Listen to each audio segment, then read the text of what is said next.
ఏమండి నా కూతురు కావాలి. నాకు తెలిసిన ఒక స్వామీజీ ఉన్నాడు, అక్కడికి పోతే ఖచ్చితంగా కూతురు మాత్రమే పుడుతుందంట.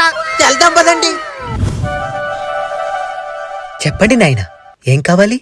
నాకు కూతురు పుట్టాలి స్వామి. తప్పకుండా కూతురే పుడుతుందమ్మా. అయితే ఏం చేయాలి స్వామి?